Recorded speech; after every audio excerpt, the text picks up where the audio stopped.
बिस्मिल्लाहिर्रहमानिर्रहीम। नाज़रीन अस्सलाम वालेकुम। नाज़रीन, आज हम बात करेंगे जेफरी एप्स्टाइन जो है वो कौन था, और ये जो अशराफिया का एक इतना बड़ा एक स्कैंडल सामने आ रहा है जो कि आलमी दुनिया इस टाइम हिल कर रह गई है, उस पर बात करेंगे कि जेफरी एप्स्टाइन जो है वो एक अमरीकी अरबपति फ्रांसर था। जो ओपन सोर्स से जो मालूमात मिल रही हैं उसमें ये है कि जिस पर नाबालिग लड़कियों के जिनसी इस्तेसाल और इंसानी स्मगलिंग के संगीन इल्ज़ामात लगे। इसने माली दुनिया में असर रसूख बनाया और बाद में सियासत, कारोबार और शोबिज़ के ताकतवर लोगों से ताल्लुकात कायम किए। ये थी इसकी बैकग्राउंड। और ये पैदा हुआ 1953 में न्यूयॉर्क में, और फ्रांसर सरमायाकार और बड़ा स्कैंडल जो है वो सामने आया। कम उम्र लड़कियों का जिनसी इस्तेसाल का नेटवर्क, और 2019 में जो सरकारी तौर पर ख़ुदकुशी इनकी मौत को करार दिया गया। इल्ज़ामात के मुताबिक वो कम उम्र लड़कियों को पैसे, नौकरी या मॉडलिंग के वादों से फंसाता था और इनका जिनसी इस्तेसाल करता था। इस स्कैंडल में अशराफिया का किरदार, हकीकत और इल्ज़ामात क्या थे, ये हिस्सा बहुत हसास है, क्योंकि यहाँ साबित शुदा हक़ाइक़ और इल्ज़ामात और अफवाहों को अलग अलग समझना ज़रूरी होगा। एप्स्टाइन ने नाबालिग लड़कियों का इस्तेसाल किया, इसके शवाहिद मिले हैं। इसके साथ गिस्लीन मैक्सवेल को लड़कियों की भर्ती में किरदार पर सज़ा भी हुई। इसके ताकतवर लोगों से राब्ते थे, सियासतदान, अरबपति, शाही ख़ानदान के लोग वगैरह, मगर राब्ता होना जुर्म साबित नहीं करता।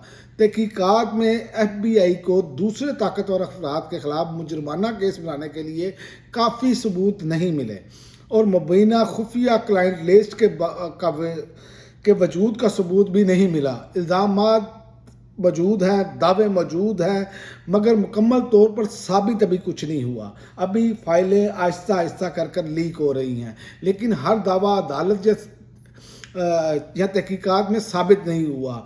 कई इल्ज़ामात को कॉर्बोरेट नहीं किया जा सका। अशराफिया से ताल्लुक़ क्योंकि इतना बड़ा मसला बना, इस केस ने दुनिया को इसलिए हिला दिया क्योंकि अमीर और ताकतवर लोगों की रसाई थी, जहाज़ और जजीरा इस्तेमाल होने के दावे हैं, और सियासी और माली असर रसूख।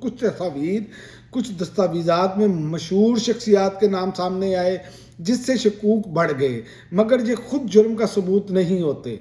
असल बात यह है कि ये जितना बड़ा बखेड़ा है आलमी सतह पर, जब ये इस तरह के मामला सामने आते हैं तो इसमें इस्तेमाल करने के लोगों को और भी मकासद होते हैं। ये एक इंटरनेशनल माफिया है, बैनुल-अक़वामी माफिया जिसे आप कह सकते हैं।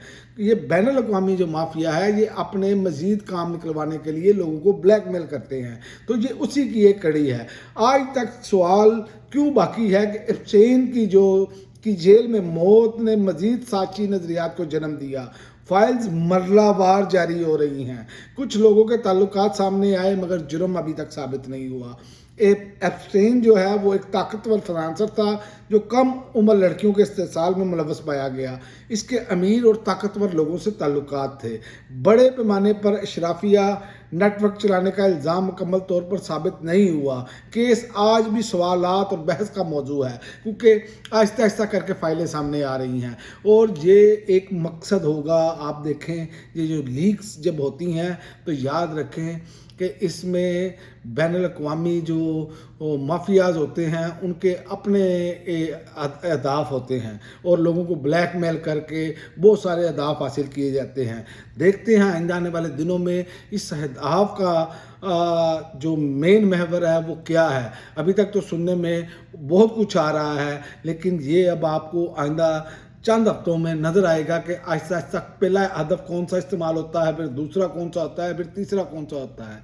क्योंकि आप देख लें कि इसके पीछे कितने बासर लोग हैं, और जेफरी एप्स्टाइन का ताल्लुक़ किससे था और किस तरह के मामला थे, वो सब कुछ नज़र आ रहा है। क्योंकि इसमें अमरीकी जो अशराफिया है और जो मगरबी ममालिक की अशराफिया है, उसको कैसे कंट्रोल किया जाता है और उनको कैसे अपने मकासद के लिए इस्तेमाल किया जाता था, ये वो सारी चीज़ें हैं। और बाकी बहुत सारी ऐसी चीज़ें हैं जिसका मैं जिक्र नहीं कर सकता, क्योंकि वो मेरा जिसे कह सकते हैं आप गंद है, तो इसमें मज़ीद अगर कोई मालूमात ऐसी मिलती हैं जिसमें थोड़ा सा गंद से हटकर जो जिनसी मामलात हैं इनसे हटकर कोई अगर कोई चीज़ सामने आती है, कोई लोगों पर इल्ज़ामात साबित होते हुए नज़र आते हैं कोई ओपन सोर्स इंटेलिजेंस से, तो वो ज़रूर आपके सामने पेश किए जाएंगे। अब तक के लिए नाज़रीन इतना ही, अगली वीडियो तक इजाज़त दें।